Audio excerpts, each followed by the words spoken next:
doing those classes online? Or do you want to be only local? Because you see, there is a huge opportunity there for you being specific for females. You could get a lot of attention and visibility fast. So if you don't mind, I'll give you some guidelines. Hey, Paula! I saw Paula coming in. Hi there. Hey, Shahar. How you doing? Hi, Nash. Hi there. Well, good to have you here. We are trying to get people to come to Hangouts, first to try this tool because it's something that you can use in your business for sure. We've been using with clients, especially outside the U.S. And the other thing is to carry conversations on a more personal level about marketing. So, Paula, let me introduce you to Melissa. Melissa is the black square that you see at the bottom. And Hello. she's in New Zealand, and she has a very cool business. She has a wrestling, naturally, I don't think I'm going to get the word right, wrestling company, a female wrestling company in New Zealand. So I was asking her if she wants to be only local or if she would, for example, have classes online. And she just answered that we want to be local, but the dream does go as far as online classes, but I think we need a good reputation first. And she's saying, hi, Paula. So, Hi. Paula, introduce yourself before we go on with this so she can get to know more about you. And just so you, I was going to say, just so you know, she's shy, thus she's only on the chat. So if you'd like to read the chat, there's a little button at the top that says chat, and you can read the stream on there. Okay, all right. I see it on the left. Is this the first time you're doing a Hangout, Paula? It is. I think I might have seen you with it before. I've actually, you'll be happy to know, I have finally fully crossed over into entrepreneurdom. Wow. And gave up my fitness business. Wow. Just on February 17th. Mm-hmm. So that was a huge leap for me, and I'm basically focused on self-improvement. Mm-hmm. I love the idea of this because, and also the introduction, first of all, to get to hang out with you too, because I'm trying to figure out where I'm going, but I'm using more multimedia. I did a vlog series at the end of 2011 around the holidays, and now I'm getting ready to shoot another series, and so multimedia is becoming more prominent for me in a way for me to present my information. So yes, it's also helping me develop my message and and get my content in. I've recently started a newsletter that's called Rockstar Monday, and it's listed up on my Facebook page, and that goes out. I was looking for a way to get in front of my list on a regular basis, just have some consistency and just have something kind of fun and engaging. And I came up with that, and so now my video series that I'm going to start is kind of growing out of that, and then it'll be another day for me to present something else. So I like this, that to generate a following and then be able to do something like this is better than obviously a conference call. Yeah. Just on a bridge line or something like that, because you get the interaction. Yes. Even though I see I'm freeze framing here and there, but it's still very cool and easier than Skype. It is, and you can see that it's not an easy thing to bring people in because it's a new tool, and video is always scary to people, right? It's very common. I don't get that, but anyways. People don't want to be on camera, or they think they are having a bad hair day, but it is an amazing tool. Let me answer, Melissa, what I was talking just a little bit ago. You do not have to have the reputation first in order to start having things online. I believe that the first thing you need to see is the size of the market. Okay, so of course you need to know the local size to see how far you can go. I know Auckland is not very small, but we need to see what kind of a market do I have there. of course, online, you can reach any country in any time. I would suggest to Melissa that you even take a look at a guy called Ryan Lee. He's pretty popular online. And the way he made his fortune online was really teaching people how to do fitness. And what he did was a bunch of very short videos. And I don't know, Paula, if you ever heard about Ryan Lee, but he's also in the same industry you just left.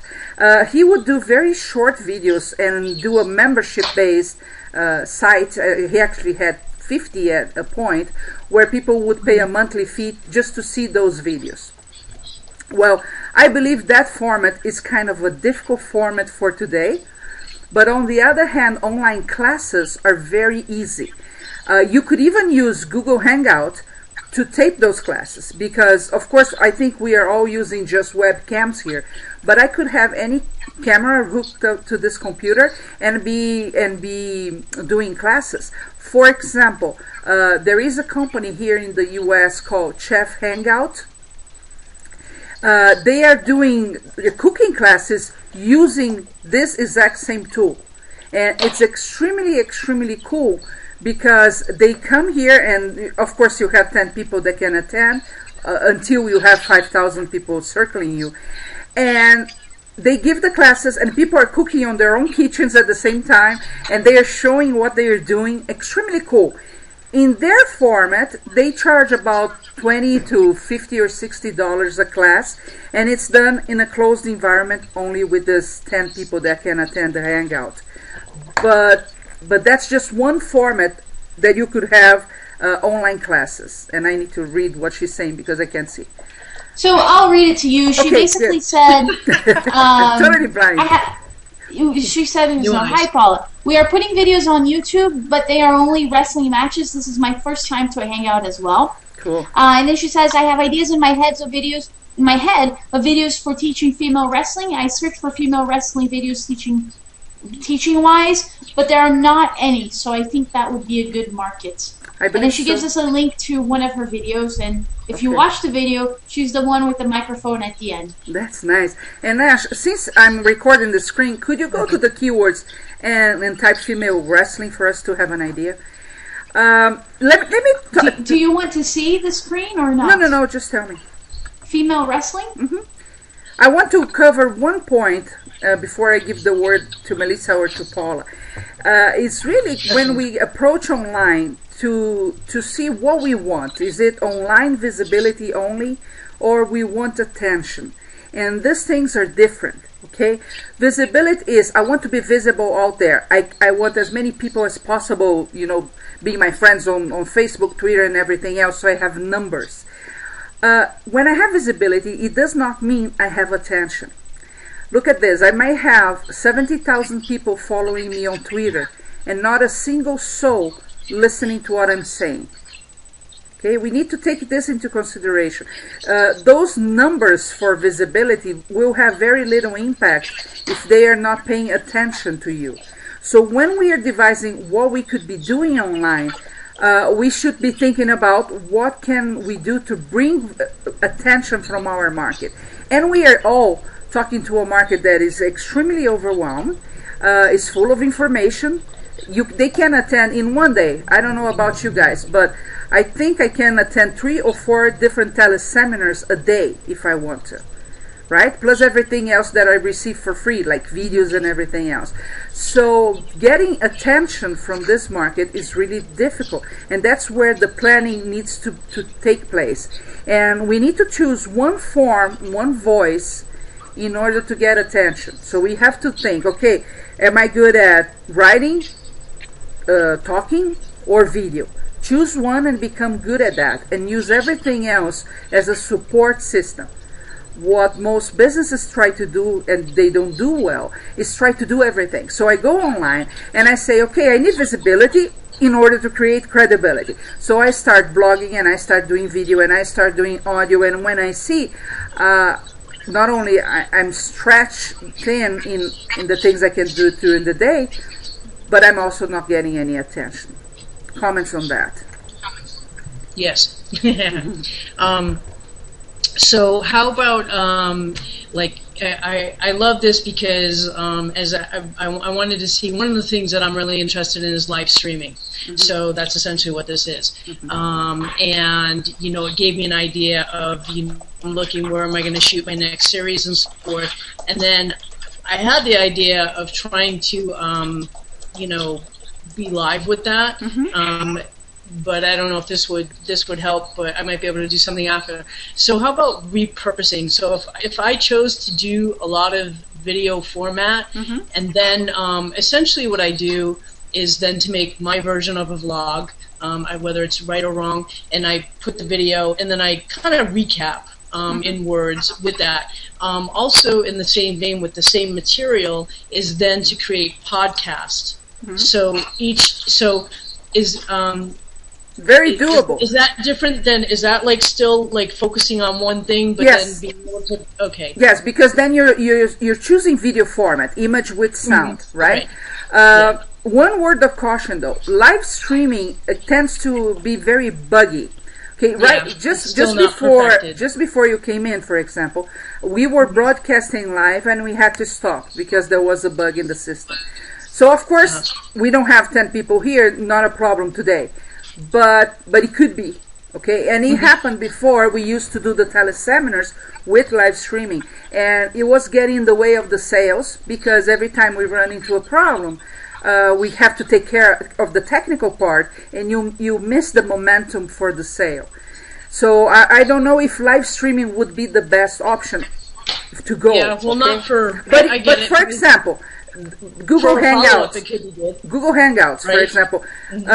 So far, in the few times that we have used, there were no technical issues, and it's still a type of live streaming. It's contained to 10 people when you don't have the 5,000 circles, but it's still you can use that. Repurpose, yes, everything that you do should be repurposed. For example, we are just chatting today, but we are also recording this, and the recording will then go to a site to promote something else. We did one hangout where we turned that into the show for our week because we were late with the show.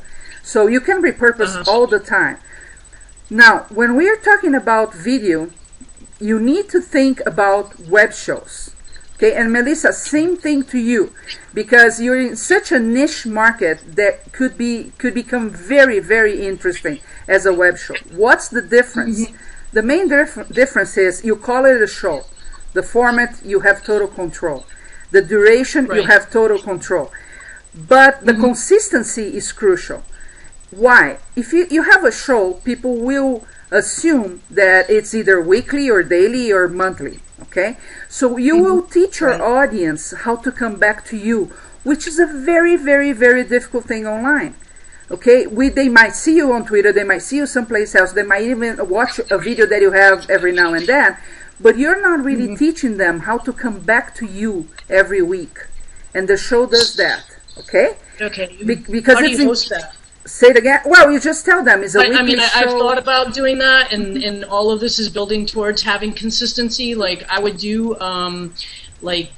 for my other vlog series, I was able to do I shot just typical TV stuff of shooting 7-8 segments back to back, and then peppering them out each week, so that then I have a topic, a series format, and then go on to the next. So how do you create where do you put the web show? I am interested in doing this. Is what I'm thinking about. If you want to do it right, you have to host it on a blog. Okay, because the RSS of the blog will allow you to go to iTunes as a podcast, but the big thing here, it allows you to be on traditional TV.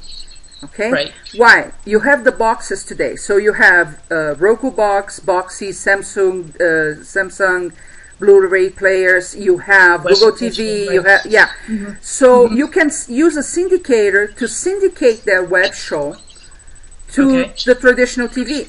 So, for example, our show has really thousands of views every week coming from traditional TV, plus what we get on YouTube and everywhere else. So the impact that you have, you're reaching the couch potato, the guy that buys from infomercials. Okay? And you have to take that into consideration. Hi there. Shahar, I did something. I accidentally blocked him. Oh boy. So how can you fix that? I don't know. But I am truly sorry. Yeah. Oh, he was not doing. You know, on our very first hangout, we had a person show up doing inappropriate things. So that's why I'm like very scared, because he put down his underwear and did things. It wasn't nice. And so every time something comes up that it's kind of weird, I have my finger on the block button just to be sure, like the first few seconds, and I accidentally hit it this time, and it wasn't intentional. Okay, yeah, he was hanging out for a couple of minutes. Maybe he'll come back, and I love the idea of this, and I'm happy that this is actually is now only my second Tuesday that I have had off, and so I'm able to come to something like this, and I'm excited because this is exactly what I'm looking at developing. When you do a show how long is it? And then my other question is, if I was going to do is there a particular type of blog that you have to have for this? Because I'm thinking of upgrading at this time that has good audio and video. Is there a special theme? No. And then also, can you host other shows on your channel? No, not this type. What you're talking about, having your own show. You will have a blog, can be just any WordPress blog, it doesn't matter. Yeah, that's what I have. So I can use my website. Yeah, so that RSS feed is unique to that show. Now, could you have another show on the same blog? Naturally, you answered that because there is a plugin for that, right? To have the same show on the same blog? To have two shows on one blog. Yeah, you can do it. Basically, each show has to be on a separate feed. So you just need to make sure that, because your blog has an RSS feed, but it gives you the ability of creating RSS feeds for different categories, let's just say. And so you have two shows. Let's say you call one category show A and the other category show B. Just make sure that you never post show B in show A category and never post show A in show B category.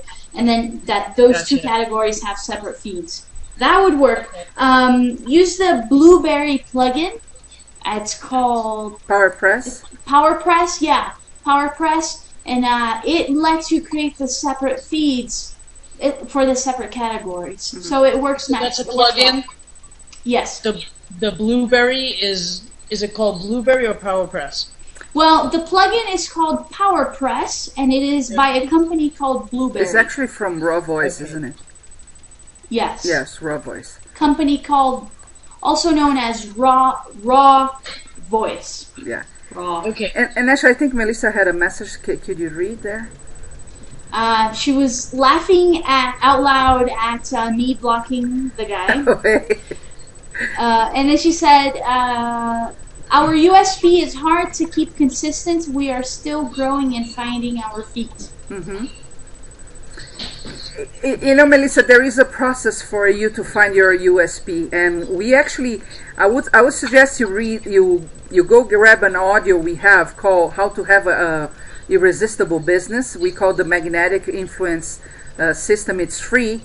You can listen to that because it guides you to the 7 steps for you to position yourself online.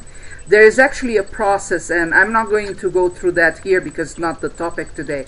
But you can find that audio at bestbuzzgift.com and listen to that because it's crucial for you to understand there is more to the positioning and the USB than the traditional books would tell you. When it's online, we need to focus on how do we get attention, and we need to be positioned in order to get attention.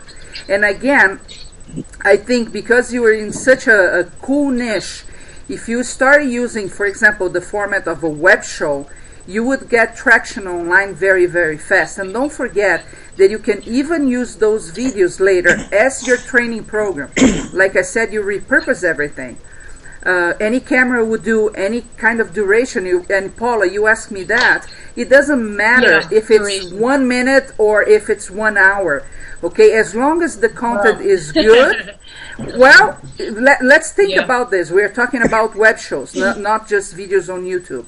As long as you can keep the topic interesting and not being repetitive, you could go longer. Now, if we are talking about having the web shows streamed to traditional TV, we might consider going a little longer. I would suggest 28 minutes or so, yes. Because then it's another kind of audience. They're not in front of the computer per se. They might be sitting in the couch. So then a longer format would work better. And I would like to have our new guests introduce themselves. We're talking a little... Latoya. Oh, say it again? Hello, Latoya. Latoya, nice name. Thank you. Can you tell us a little bit about you? Oh, I live in New York. I'm 27, and I'm a medical biller at a hospital. And are you interested in online visibility? Do you want to do something on your own? Or yeah. Cool. And related to what? I'm doing a different venture now. I'm actually about to do something with this lady. She's selling products. Like, her line is new. So I'm trying to help her sell, like, be a vendor for her. Okay. And what about our other guest? Can you talk to? Do you have a microphone? Sri Rama. Okay. Sorry. Hello. Okay. Well, we are talking about how to have online visibility, and Paula here is just transitioning from her own business, she had a business before, the fitness business, and now she's transitioning to a new one. And we have Melissa from New Zealand that has a female wrestling company, and I believe she's just starting out too, which is really cool. And so far, we've been talking about the chance of using online videos to get a lot of visibility. And I talked about web shows. And I was telling Melissa that I believe she could be thinking about online training from the get-go to sell whatever she's doing locally there. That would work both ways, because it would reach a higher a broader market, because she could go online, and at the same time would give her more credibility in her local business. If you combine that with a web show, that happens really fast. And it's amazing. Even when we moved to Salt Lake City, Nash was like 7.5, years ago. After a year, we started a podcast, and it was a podcast right at the beginning, so people really didn't know about it. But we went to a local university and asked them to be sponsors, and they became sponsors. And that actually leveraged for us clients offline because of that podcast, and even media at that time. So it can be extremely powerful. Can you talk about sponsorship for a second, Shahar? I can. Thanks. For web shows or for podcasts, you have to reach the right kind of audience, because it's very different when you use videos, for example, for get visibility. So then you would use YouTube and all the others. And then if you use iTunes as a podcast, because the audience is different. Okay? The audience on YouTube is going to YouTube in order to research information. There is a reason why YouTube is the second biggest search engine on earth. Because when people know what they want, they go to Google and they type a solution to a problem that they are looking for. But when they are researching something, they go to YouTube. YouTube is easier for you to get more visibility out there, okay, and get your name out and your face out and get some credibility. Now, when you go to the podcast format, so let's say the audience on iTunes, you're talking to a very different kind of audience. They are looking for in-depth information. They are usually well-educated people, say, meaning college and up, and their average income is around $100,000 a year. Now, you need to go after companies that understand this dynamic, because you don't get 1 million downloads overnight on iTunes, or sometimes even over years. It's a different audience, but they're very, very targeted to you. Okay, so if you get a company that understands that, it becomes easy to have a podcast. But if they are just measuring, numbers, and not the impact you're causing in that audience, it's difficult. Now, when you have a web show, so it's still a podcast, it's still the same kind of file, you can go through a syndicator. There are companies that do that. And they go after the sponsors for you. Average today, there are different formats, but you get $1,500 or $2,000 per episode per sponsor, okay, which is not bad. If you have one sponsor, 4 shows a month, you already have $6,000 at least coming from that show alone. Now, then the time of your show will impact you, okay? If you have a 5 or 10 minute show, you cannot have more than one sponsor. Okay, because you don't have time to have more than one. You would annoy people in order to do so. But if your show is half an hour long, then you're okay. You could have 2. Okay, if it's a little more, you can have more. So you have to take all this into consideration. Is it easy to go get a sponsor? If you go through the company, it's not that difficult. You have to have a number of episodes. You have to prove a number of downloads, but they are low. You don't have to have thousands and thousands of people watching. And then they go after for you. With that said, nothing stops you to knock at doors and get a sponsor. It's not that difficult. Especially, you just saw the Super Bowl, how the commercials went first online and then were shown on the Super Bowl. So now people understand that there is a different dynamic going on, and online videos are really, really strong. So it's easy to get a sponsor. It's not complicated, but you do need to go knock on doors if you don't use a syndicator. Okay. Would you suggest to do at this point, my creativity is flowing, and I'm kind of still in that shorter term. So the way I was going to shoot my my series initially, just to kind of do it and get something solid, it's kind of like a pilot season. You know what I mean? So if you go to a network and you get a package, so you do your debut, your pilot, and then you're doing 8 episodes that are part of that pack. So they'd be shorter and 3 to 5 minutes, and then I think my reels are churning a little bit with the other information that you're saying, but I don't think that I'm ready to do that yet. Maybe, I don't know, after I do a few of them it'll be different. Now would for the shorter 3 to 5, would it behoove me to do to show those on my website as a web series and also on YouTube, or just one or the other? Or when you broadcast, you start broadcasting everywhere. Okay, so you would put in your blog, because Paula, you live too close to Hollywood, so I think you're complicating things. Online, things are simpler. Okay, yeah. Let's face it. When you put a show out there, and by the way, Melissa, let me answer your question together. People say you should have videos up to 5 minutes. It depends on what you're talking about. Okay, and when we are talking about web shows that go through TV, then you want to consider a longer format. But Paula, the fact is that when you put your first episodes there, and I might be talking about 5-10 episodes, not a lot of people will be watching that period, because not a lot of people know about it. I tell my clients, maybe your mother will watch your first episode, and if she likes you, because mine couldn't care less about our episodes. So it takes a while to get traction online. It's a process. So, for example, we are coming out with a new show, and I interview my first guest, and I use the Google Hangout thing. And you know what happened? I forgot to switch the cameras. So I don't show in any point of that interview. I just asked my guy to put my picture there when I'm speaking. And I'm still going to use. It's not perfect, but it's the first one. And people are okay with that. So I would just do the episodes and simplify them as much as possible and put out there in order to get an audience. Question from any other of our guests here. Melissa is typing, Latoya, so and actually you have to read, because I'm not wearing glasses at all. Okay. Okay. And Latoya, if you have a question, go ahead.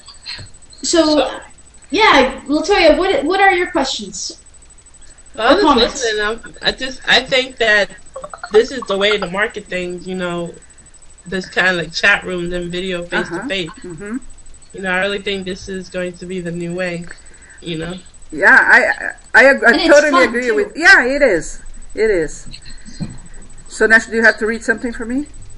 Yes, I do. Oh, okay. From Melissa. We don't have those TVs or web show boxes here. The closest I can get to is mainstream or Sky Cable. Okay, you just need to start doing the shows, putting them on your blog. I don't think there is any problem for you not to be streamed on the boxes here. Like I'm saying, you have a very big market to go after. If you had your show in New Zealand on a WordPress blog, for example, you would be able to syndicate to the boxes, and all the people in the US could consume your content. Okay?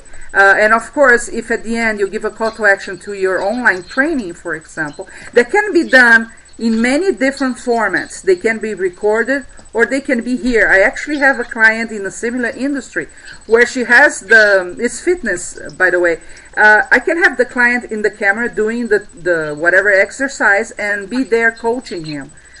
And that alone can be a training program. So, like I said, there are many, many ways of doing that, and you transition to that.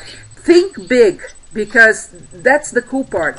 Understand one thing, for you to get the business out of ground just on a local level, it really takes more effort than to do that online as well. It does, because it is a little harder from some perspectives. Like you said, you have the flyers, but then you have to go networking, and you have to get the word out to specific groups in specific times of the day. Then you have to put shows.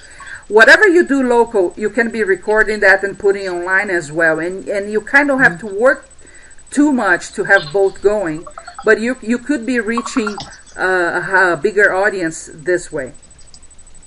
And the fact that you don't have the boxes, there's the internet and people watch videos online. Just like what Shahar said, you just have to call it a show, be consistent, do it every week, and go from there. And you'll get the exposure. And like she said, it takes a lot of work to market online as well, but you can reach a lot more people. And even with the things that you said, Shahar, about doing the exercise, like the fitness example, where they do the exercise, whatever, in front of the camera, and then the fitness coach from the other side, wherever they are in the world, can give input and feedback as to what they're doing, or do it together. And wow, cool. Yeah. Hello. Would you like to introduce yourself?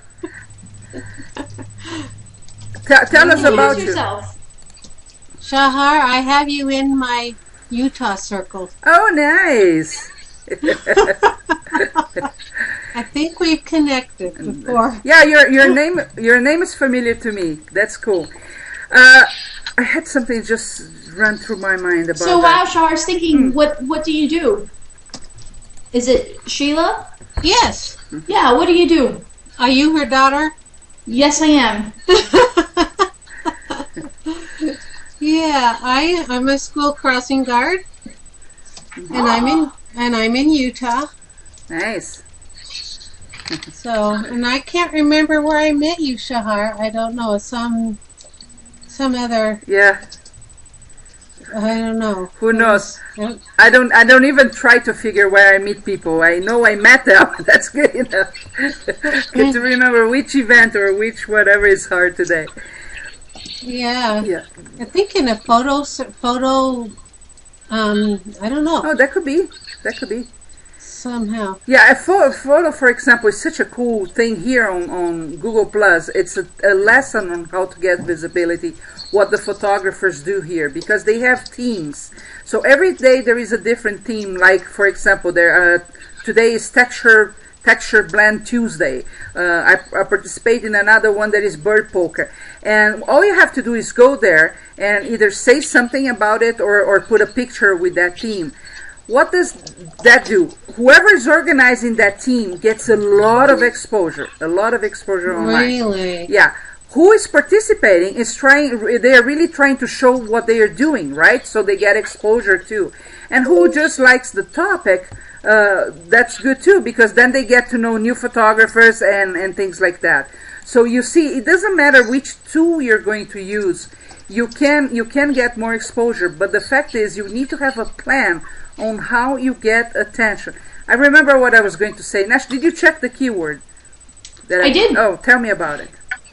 Did you want... I did check it, but where did you want it? On Google or Google AdWords? Oh, the AdWords, just to see how many people search for that. So, female wrestling has very low competition. Okay, that's a good sign. And Sheila, just to update you, we have here Melissa that has a wrestling company for females. Okay, and? And it has about 368,000 searches each month. So think about this, Melissa. Of course, these are results for the U.S. Okay, you are going to have... Well, no, it's global. It's the global thing. So you see the size of the market here for you that is already interested in what you're doing. So really the first thing I would think is, put a show out there. Start talking about what you do. A 1 minute show in your case, it's okay. You just talk about female wrestling. And then try to craft products that you could sell to them outside the local arena, because there is a market. What's the competition for her right now? Her competition on Google is, let's see, 9,230,000. And that is for the U.S.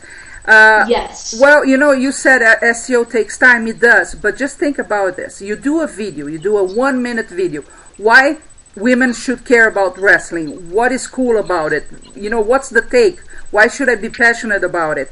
When you do that video, a 1 minute video or so, on the title, you put a keyword like female wrestling. Okay? Use the keyword again on the description. And always starting with the website so they can go do something like get a freebie or get to know more videos or things like that. What happens then? Google will index the video. So while you work on the website to really make it rank for 9 million in competition, you can use the videos really to outsmart the system and get to know. If you, for example, if you type on Google, get six-pack abs, you will see that has a lot of competition and a lot of videos right there on the Google search. So you start showing. Of course, you can do the same locally. You put female wrestling on the title, or for example, best female wrestling techniques in Auckland, New Zealand.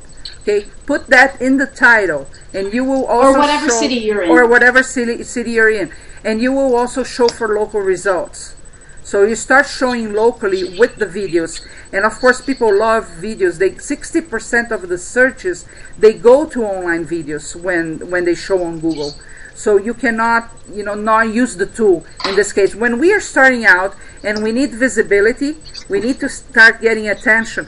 Videos are the best tool for you to use. And if you're shy, get somebody to do it.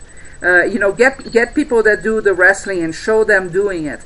But do it, because nothing else, Google+, Facebook, Twitter, really will get you out there more than the video will. And I believe that's true to everybody. Comments? You need. I notice you're very new to G+ too, aren't you, Melissa? Mm-hmm. Yeah. She's typing. Yeah. Okay, she's typing. May I ask a question? Yeah, go ahead. Hey, Paula, when you were with your friends and stuff, do you just when you want to say something, do you just say, "Hey, can I ask a question?" and then you start talking? Or? Well, I wasn't sure which way, if you were going towards the chat and you were going to finish up there with, but I always do, Nash.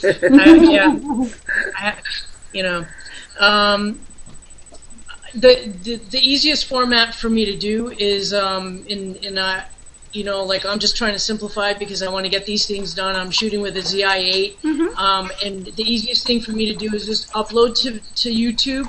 And I do have some of my my videos from my blog up there, and I'll do the same. So does that help in any way when you're I get the link from there and then I embed it in my blog? Is that and then you would tag it as the best spiritual video in Los Angeles, California. Is that what you're saying? Yes, okay. And Nash, would you like to answer the part of the tagging part? Hashtags. Yes, go ahead. I wasn't paying attention. Oh, good. On YouTube, when you're, putting your video up, and how would you keyword it? Mm-hmm. And you're saying, put the best. So if I was when I start my next series, and I would just put best spiritual, just for that actually is kind of like what I do, transformation video in Los Angeles, California. Yeah, so I would put that as my keyword, tag word. I would first go to Google AdWords and check the keyword to see if people are searching for that keyword. You might have variations that attract more people than others. Choose one. Go ahead. Okay, when you're making posts on your G Plus and you're making a post on your stream, sharing something, and you have a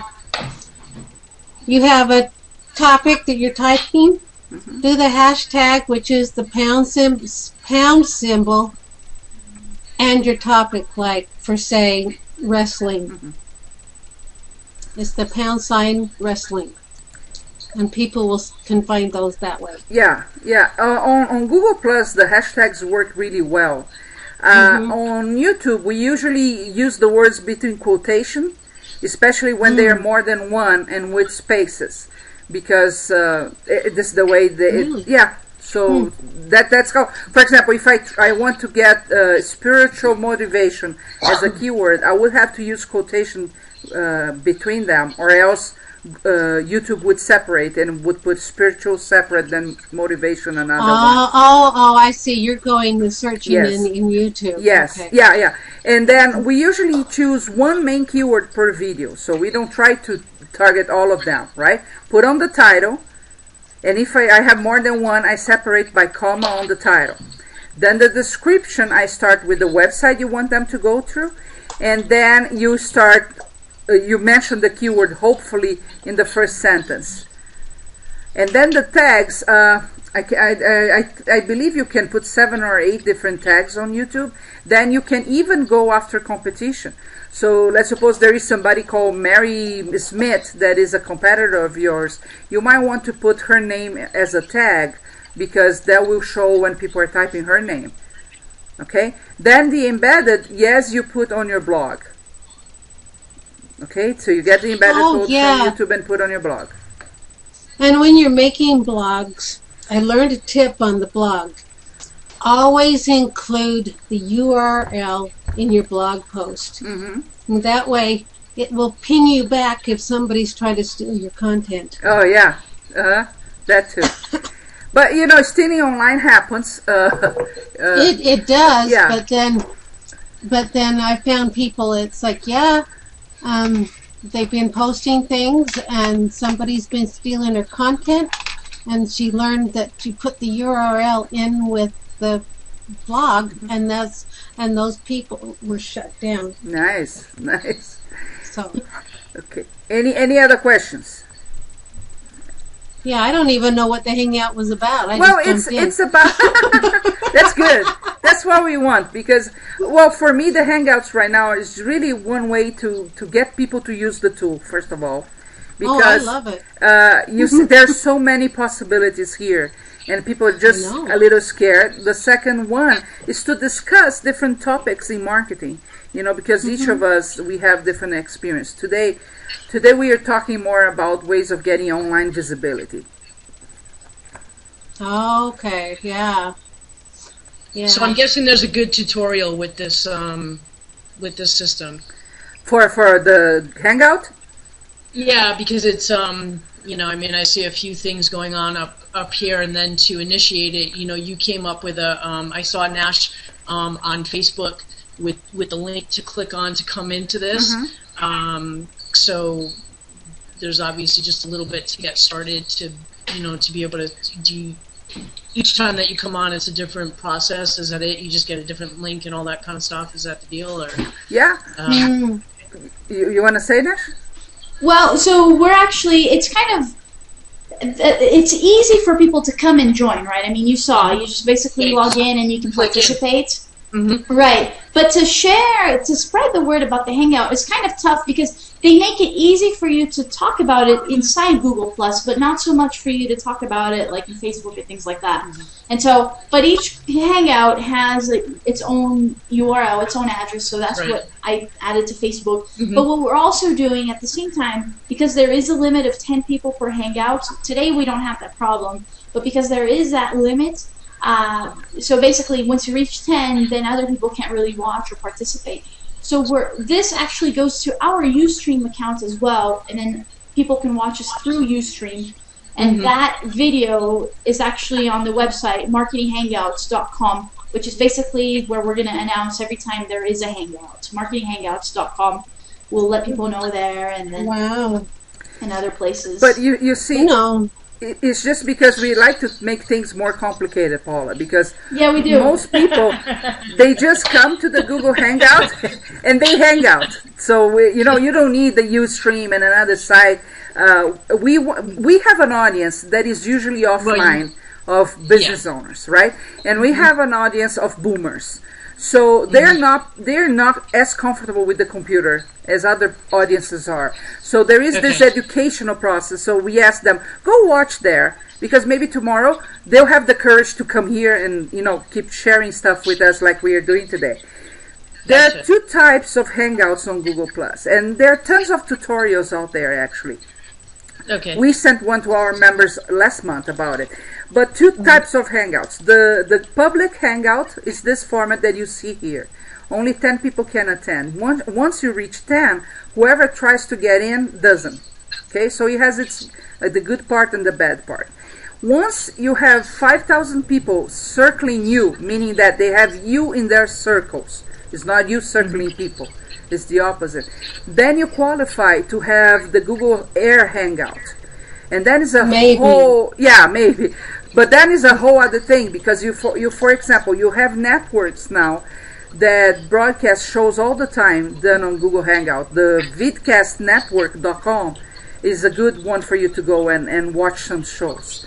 So it's all volunteer-based work, but they... Vidcast what? vidcastnetwork.com. Okay, thank you. They have a lot on photography, of course, because Google Hangout for photographers is a big thing. And you have pages like Google Air Hangout that they broadcast the Hangouts for that week on their stream. Look on the chat side. I just posted a link. Okay. Hangouts on Air Digest. Okay. Yes. Thank you. Yes, exactly. Now, what we do, because we have the public format, is we go to Google Share, if I'm not wrong, and we use their system to broadcast this Hangout. Okay. And I don't want to click on anything here because I don't want to mess the taping. I remember, Shayla, we talked about the Utah photographers. Yeah. Oh, now I remember you. Scott Jarvie and Jeremy Nickel. Yeah. And now I remember how we met. Yeah. And actually, Scott Jarvie, and you don't know that, he's going to be speaking at the social commerce event next week here in. Oh, really? Yeah. So we might. Are we going? I don't know yet. I didn't see the time, but yeah. Cool. Other questions about online visibility? Well, I don't. So basically, the people that you're streaming to. I didn't get that. Say it again. The people that you're streaming to your Ustream, basically they're the ones with all the boxes that will sit back and watch this through their TV. Is that primarily what a lot of your viewers do, or? You're talking about the Hangout, right? So the Hangout is being streamed. It is through Ustream to people who follow us on Ustream, or let's say for people who just go on that blog, the marketinghangouts.com. But like what we did last week, Shahar actually, we're repurposing the Hangouts, and so it's actually part of this week's Buzz Booster TV episode. And that Buzz Booster TV episode actually ends up going to mainstream TV through the boxes and things like that. Okay. So it's kind of using everything. And okay. Melissa said that putting competitions as a tag, eek. Well, you have to think like this. When you don't have a big audience, you need to go where that audience is. And sometimes it's with a competitor. You're not doing anything wrong. It's just that when they type the topic or they type the name of that person on YouTube, your video will be suggested to them. That doesn't mean they're going to click and watch, but if they do, you just found a way to say, hey, I'm here too, and I might have something useful to say too, and then they come and watch your video, and most people do that, and there's nothing wrong. It's just one way of piggybacking on somebody else's audience, but it's ethical, because all you're doing is, hey, I talk about this too, maybe you should listen to me. Okay. And another way of, well, do you guys have any other ideas of other things you could be doing for visibility online? Do you want to talk about Pinterest a little bit? Yeah, what is that? Yeah, because I'm like, it's that thing. It's like, oh man, like something else, and it sounds kind of Pinterest. Like, Pinterest is P-I-N. It's like P-interest. Yeah, Pinterest. Do you use that? Do you use yourself? Yeah, I do. Cool. I do. Do you like it? I do. It's kind of like the wish list. Mm-hmm. It's like so, you should. Shahar started. So right when it came out, people were talking about it, and Shahar's mumbling and grumbling and saying, "Oh, one more thing. This too is boring." And then, like this whole week, she's been, "Oh, this is so fun. Oh, did you know this?" Or da da da da da. She really likes it now. Yeah, let me tell you why, and I'm going to answer. It's not keyword stuffing, no. Keyword stuffing is something that used to be done on websites quite a bit, and you just put a bunch of your keywords on the code in order for the search engines to see, and that doesn't work anymore. And on YouTube, you have a very limited number of keywords you can put, and you're just targeting, the another audience. Say, Nash. You could be. I mean, it could be. On YouTube, I think there's a limit of 12 keywords. Yeah, if I'm not wrong. Maybe it might be a little less. Yeah. But essentially, I mean, if you're going to post it once, it's relevant to that. It's not that you're keyword stuffing or you're cheating the system or anything. I mean, if people have an interest in this competitor, they might just have an interest in what you're sharing if you have maybe a better thing. Yeah.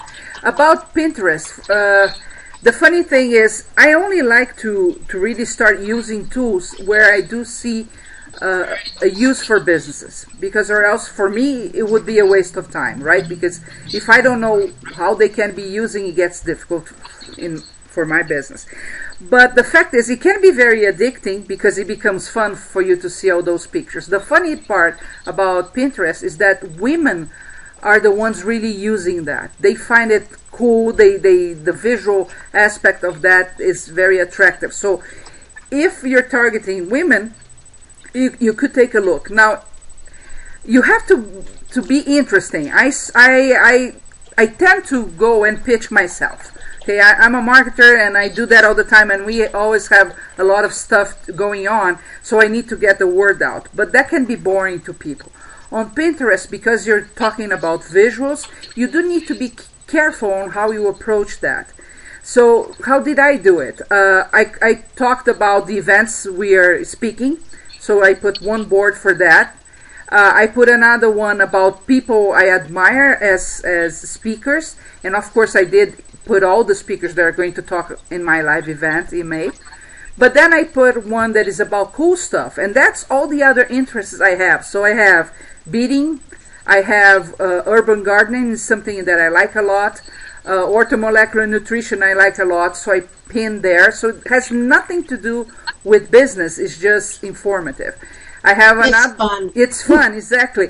Because of this, if people want, especially when you're doing branding yourself online, people want to see the other side of you. So what do you do when you're not teaching marketing? That's what they really want to do. But if you try to put that all the time, depending on the tool, it gets overwhelming to them, right? For example, if I start posting on Facebook 6-7 times a day, about what I'm doing, plus stuff about marketing, it gets boring, because if I take into consideration that the average person has 130 friends, when they go to their stream, they're going to see me again, and that's obnoxious. So on Pinterest, you have to do kind of the same approach. You have to have the cool, fun part, and you can do that because you're working with boards, with folders. So I put the cool stuff there. I put infographics. So these are other people's stuff that I put there, not mine. And I put one about urban gardening that is separate because it's a topic that I like. So I mixed. Now, I saw a competitor of mine broadcasting on Facebook her Pinterest today, and everything was books I wrote, conference I attend, conference I speak. So the word I was on every single board she was putting.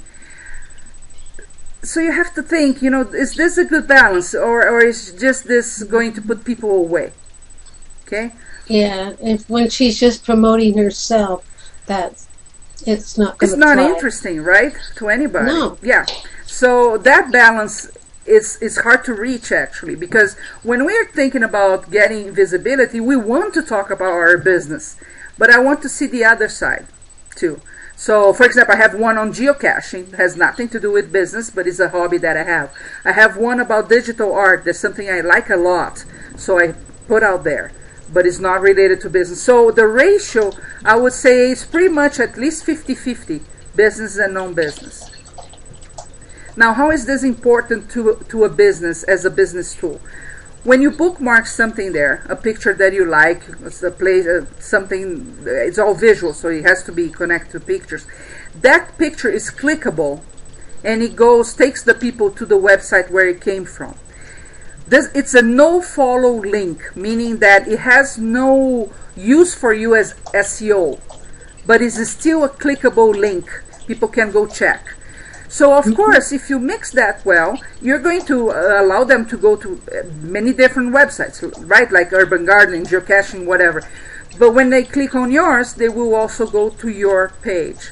So if you are, certain industries can benefit a lot from that. For example, photography for sure is one.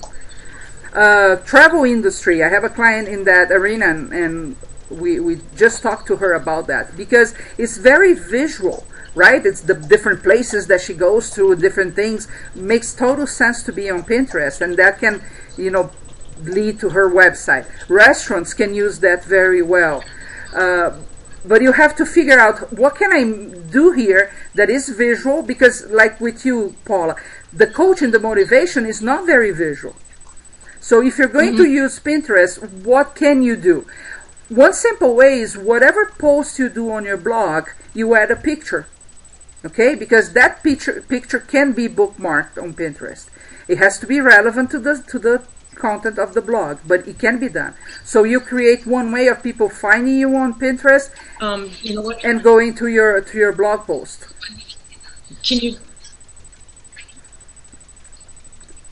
Paula, You totally cut out at the beginning of that, so I missed the whole. The first part that I caught was that.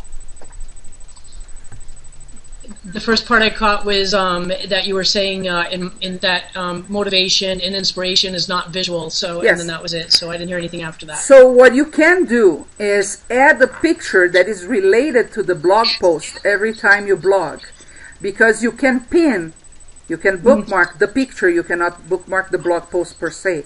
It's one way to make it more visual. But you will still have to create the boards, the folders, around other topics that you like too. So you can become interesting to people, because the board just about your blog post. Like I have one just for shows, web shows. So what we are doing is not only putting our shows, we are also putting some of our clients that have shows. So it becomes interesting for a different audience.